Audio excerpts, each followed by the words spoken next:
RTI जैसे किसान आंदोलन करते थे। किसान एकता, हमारी एकता, हमारा भाईचारा, स्वरोजगार का भाईचारा।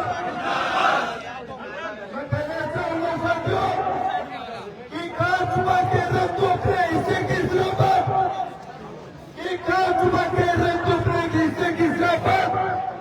क्या खूब तरक्की कर रहा है ये देश, खेतों में बिल्डर और सड़कों पर किसान खड़े हैं। साथियों मैं कहना चाहूंगा कि होगी पीर परवत निकलनी चाहिए, इस नाले से कोई गंदा निकलनी चाहिए।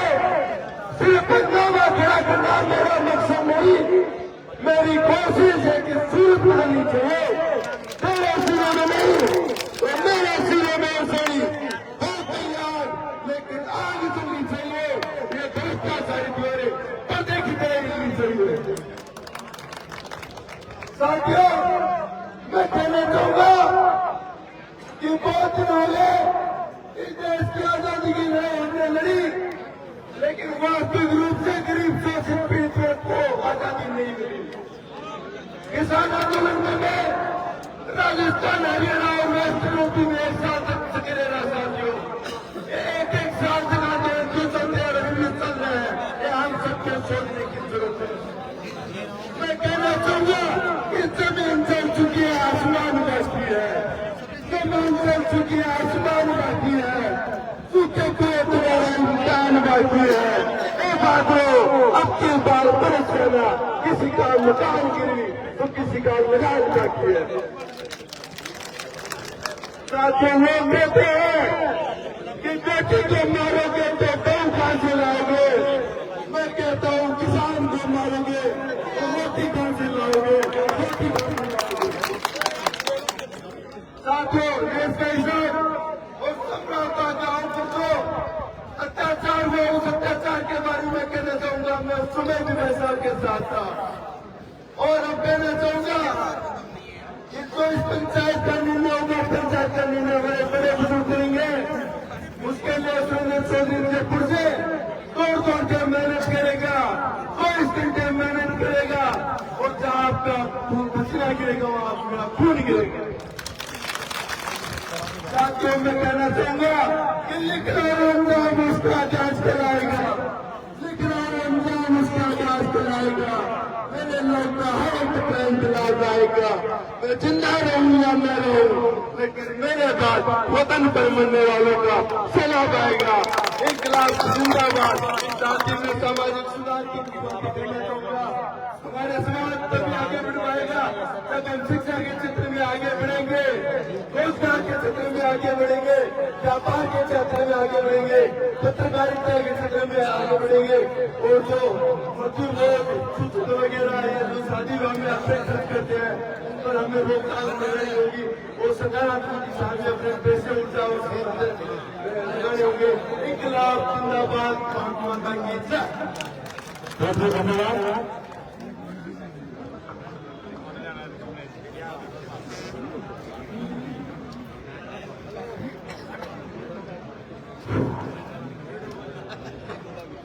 सभी को धन्यवाद। शांति बनाए रखिए, अपना स्थान नहीं छोड़िए। इसी कड़ी में अगले वक्ता के रूप में हमें बुलाना चाहूंगा उस झांसी की रानी को जो समरावता गांव में अपने बेबराब आवाज के लिए पूरे राजस्थान उसके जान चुका है। बहन चित्रा मीना, उनको आमंत्रित करूंगा, आप मंच पर आइए। कोई देखना समरावता गांव का आंखों देखा हाल बहन चित्रा आपको इस मंच के माध्यम से सुनाएगी। बहन चित्रा मीना। हेलो, मैं चित्रा मीना बोल रही हूँ समरावता से बोल रही हूँ। मैं आंगनबाड़ी वर्कर हूँ आशा सहयोगी।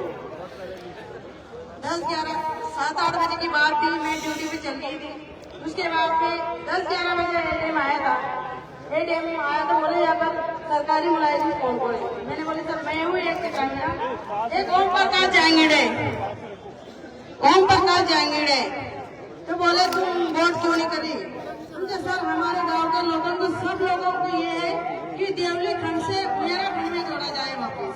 देवली यहाँ से 85 किलोमीटर पड़ती है और मुलियारा हमारा 15 किलोमीटर पड़ता है। यही मांग के हमने मैंने कलेक्टर से बोली भी थी, सर ये आम जनता ये कोई तुमसे हर दौलत कुछ रुपए पैसे नहीं मांग रही है। ये बोला था मैंने एटीएम को। एटीएम बोल रहे बोले वोट करो। हमने सर मैं वोट नहीं करूँ, मैं जनता के साथ हूँ, हमारे गाँव के साथ हूँ। हम गरीब लोग हैं, हमारे पास इतने पैसे नहीं कि हम 500 रुपए का तेल भरा कर देवली जा सके। ऐसी बोली थी। क्यों क्या कहता है मेरे से?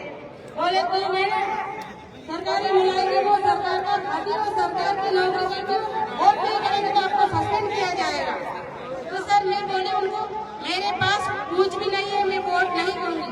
बोले करना पड़ेगा आपको, नहीं तो तुमको हटाया जाएगा। सर आप मेरा तो मैं अकेले हूँ, कोई कमाने वाला नहीं है मेरा। इसी वजह से मैं बोली सर उनको मेरे पास वोटर आईडी कुछ भी नहीं, मैं वोटर आईडी लेके आती हूँ। सर बोले बिना वोटर आईडी का वोट डलेगा। मेरा हाथ पकड़ के उन्होंने मेरे को बीच में ले गया। तो टीचर भी बोला उनको, सर तुम आम आदमी हो, आम आदमी हो तो तुम इनके वोट बिना वोटर आईडी के वोट नहीं डलेगा।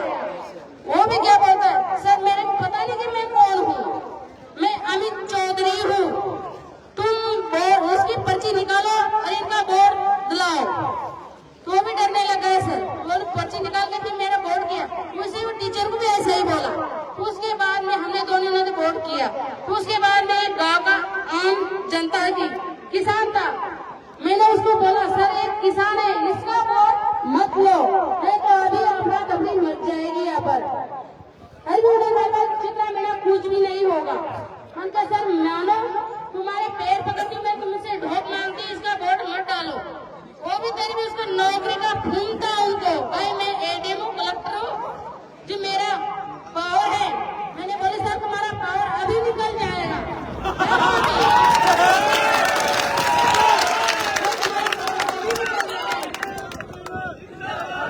फिर मैंने उसे ये कहा सर क्योंकि इसका वोट डाला सर, इसमें भी गाँव के लोगों को ध्यान पड़ गया। तो गाँव के लोगों ने क्या बोला, गाँव के लोग बोले इसका वोट की प्रक्रिया चालू कर दी है एटीएम ने। क्योंकि मेरे भाई आए, मेरे भाई ने बीच में जाके देखा 3 वोट डल गए थे। 3 वोट डलते बीच में बाहर निकल गए तो लपट पड़ गई। मैंने बोला उसको एटीएम आप पढ़ी नहीं जाने में सकता है। सब समाज सब कुछ चाहती है हमारे गाँव में, मैं सबका वोट दिलाऊंगी। और हमारी यही बात है, हमको लिखित में दे दो, मोबाइल नंबर से कोई किसी से लिखित में दो। और नियम नहीं माना तो नियम को ऐसे करने का खबर पड़ी, आपा कभी मार दी। सर फिर 9, 10, 8:30 बजे तक 4:30 बजे से पोलिंग चालू हो गई। तो 8:30 बजे तक पोलिंग बंद होने के बाद में पुलिस वालों को किया, सर तुम अब तुम्हारी बेटी संभालो, जाओ यहाँ से।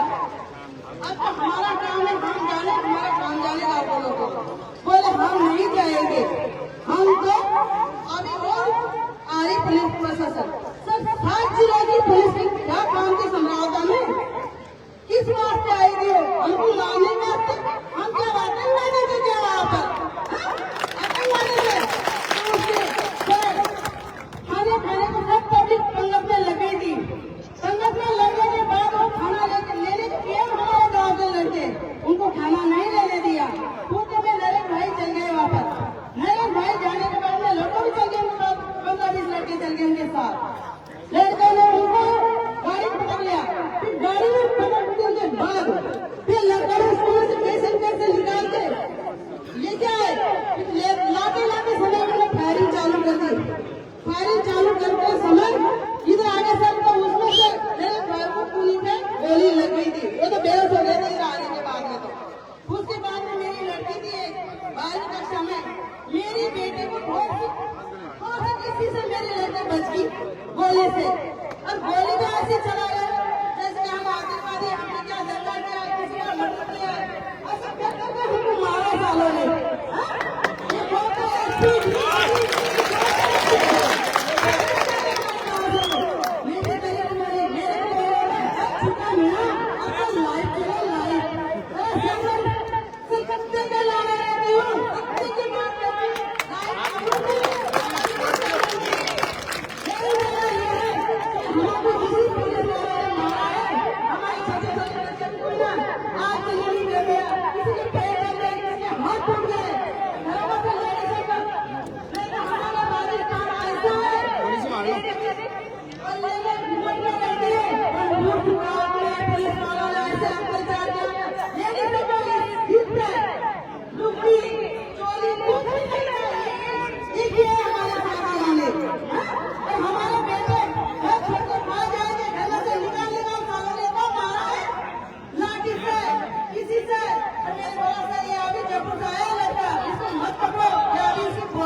चलो मैं अभी घर आ रहा हूँ।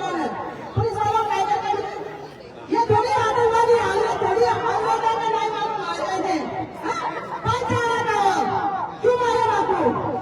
ये चाहिए हमको न्याय चाहिए और हमारा जनता का नुकसान हुआ है और नुकसान भरपाई चाहिए इनको और हमारे जितने लड़के उतने की रिहाई चाहिए, मेरे भाई की रिहाई चाहिए और हमारे साथ गुजर भाई साहब सब आ गए हमको साथ दो और जनता हमको साथ दो। ये भारत माता की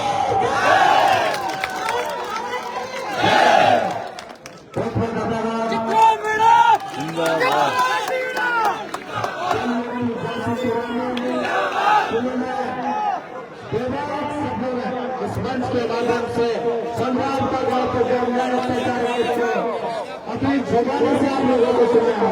काफी मामला था इसीलिए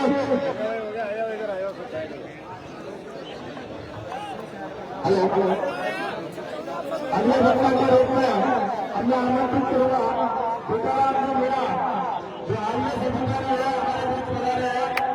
टीकाराम जी मीणा IAS अधिकारी, आपसे निवेदन है आप आइए और उस विशाल महापंचायत के संबोधित करें।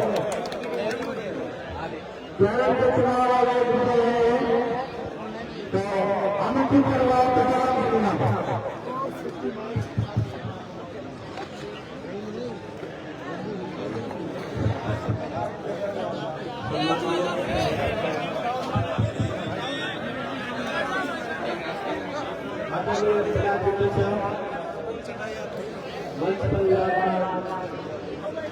हमारे भाई साहब समाज के सामाजिक कार्यकर्ता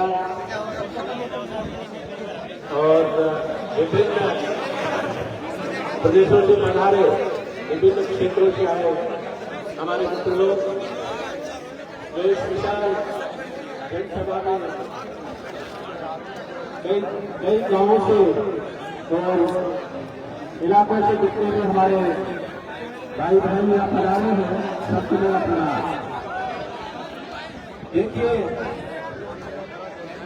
आप जिस उद्देश्य से आज यहाँ इकट्ठे हुए हैं, मैं जहाँ तक समझता हूँ ये न्याय की लड़ाई है और एक तरह से धर्म युद्ध है आप लोगों का। विशेष तौर से मैं एक बात आपको कहना चाहूंगा, क्योंकि प्रशासनिक सेवा में काफी लंबा अनुभव मेरा रहा है, 35 साल का। चीफ सेक्रेटरी के रूप में मैंने केरल में काम किया, मुख्य चुनाव आयुक्त में केरल का रहा 3 साल। मुझे जो समझ में आया है इस पूरे प्रकरण में, मैंने मेरा एक वीडियो डाला था शुरू में, आपने देखा होगा उसको।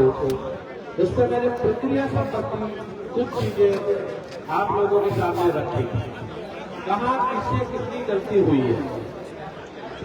चाहे हमारे मित्र नरेश जी के तरफ से, चाहे पुलिस की तरफ से, चाहे डीएम की तरफ से, चाहे एसडीएम की तरफ से, किसने कहाँ क्या करते हुए कानूनी प्रक्रिया है चुनाव की, उसमें मुझे जो लगा वो ये कि बताया था आ जाओ ना तभी होने पर अगर वहाँ इस तरह जबरदस्ती वोट डलवाने के लिए एसडीएम साहब की तरफ से जो कार्यवाही हुई वो अगर नहीं होती तो शायद नरेश जी को गुस्सा नहीं आता और वो थप्पड़ साइज नहीं पड़ता।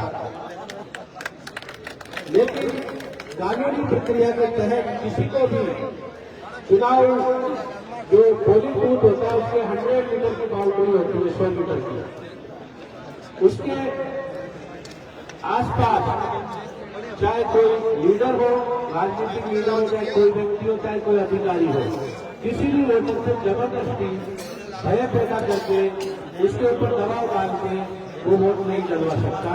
ये चुनाव की जो नियम है 1951 के जनप्रतिनिधि नियम की एक धारा है जो बहुत ही सख्त है और उसमें 123 नंबर 123 है धारा, उसमें तमाम जो चुनाव संबंधी जो अपराध है वो उसमें लिखे गए। शायद हमारे जो लोग थे वहाँ उम्मीदवार के साथ, गणेश के साथ, उनको इस चीज का पता नहीं होगा। अदरवाइज तुरंत उनको पहला काम ये करना चाहिए था कि एसडीएम के खिलाफ पेटिशन उनको तुरंत डालनी चाहिए, क्योंकि ये अपराध है। कोई भी अगर अधिकारी किसी भी वोटर से जबरदस्ती दबाव डाल के, भय पैदा करके, जो चित्रा ने कहा है सस्पेंड करने तक की नौबत उन्होंने धमकी लगाई थी, तो तुरंत उनको एक तो पेटिशन डालनी चाहिए थी चुनाव आयोग के समक्ष और रिटर्निंग ऑफिसर के समक्ष। मैं फिर से कहता हूँ कि 45 दिन के अंदर अगर आप इलेक्शन पेटिशन लगाते हैं कोर्ट में तो ये चुनाव रद्द भी हो सकता है, क्योंकि इन्होंने सख्त चुनाव की रिजल्ट आया, उसके 45 दिन के अंदर इलेक्शन पेटिशन लगती है कोर्ट में। कोर्ट में आप इस चीज को, क्योंकि आपके पास बहुत ही सख्त तथ्य है, बहुत ही मजबूत साक्षी है, पूरा गांव है, वो जो कार्रवाई हुई है खुद एसडीएम ने इस बात को कबूल किया है। मैंने मेरे वीडियो में डाला था, क्योंकि उसी ने इस बात को कबूल किया है कि उसको डीएम ने वहां वोट डालने के लिए भेजा। वो जो बाइकआउट हो रहा था, उस बाइकआउट को फेल करने के लिए एसडीएम को वहां विशेष तौर से भेजा गया था, जो कि एसडीएम एरिया मजिस्ट्रेट होता है, उसका काम वोट डलवाना नहीं होता है। वोट डलवाने का काम केवल वहां की पोलिंग पार्टी करती है, जो वहां का प्रिजाइडिंग ऑफिसर होता है और 3 पोलिंग ऑफिसर होते हैं। उनकी मदद के लिए पोलिंग स्टेशन के अंदर बीएलओ होता है, बूथ लेवल ऑफिसर। एसडीएम का काम केवल पुलिस की मदद करने के लिए लॉ एंड ऑर्डर मेंटेन करना होता है, लेकिन उसने वो काम ना करके दूसरा काम किया जो उसका काम नहीं था, इलीगल था। उसके खिलाफ तुरंत वही कानूनी रूप से, क्योंकि ये अपराध है, धारा 123 जो जनप्रतिनिधि कानून है उसमें इसको इलेक्टोरल ऑफेंस यानी कानूनी अपराध माना गया है। जबरदस्ती अगर कोई वोट डलवाता है तो यही आधार आपके चुनाव को रद्द करने का बहुत बड़ा कारण हो सकता है। लेकिन अब मुझे ये मालूम नहीं कि नरेश जी के सलाहकार कौन है, इनको कौन गाइड कर रहा है, क्योंकि युवाओं का जोश तो बहुत है आपके साथ, और आप जो इनकलाब जिंदाबाद का नारा लगाते हैं वो इनकलाब जिंदाबाद का नारा आपके जोश को दिखाता है। लेकिन आपका ये इनकलाब कहां तक आगे जाएगा, क्योंकि ये तो राजनीतिक आपकी लड़ाई है। दूसरी लड़ाई आपकी कानूनी है, जो कि कोर्ट में है। धारा आपके ऊपर बहुत ही सख्त लगाई गई है 307 की, अटेम्प्ट टू मर्डर होता है। अब अटेम्प्ट टू मर्डर के साक्षी, उसके सबूत वहां पुलिस के पास है या नहीं, क्योंकि 307 की धारा बहुत गंभीर अपराध माना जाता है। लेकिन मुझे जहां तक मालूम है किसी ने किसी तरह का कोई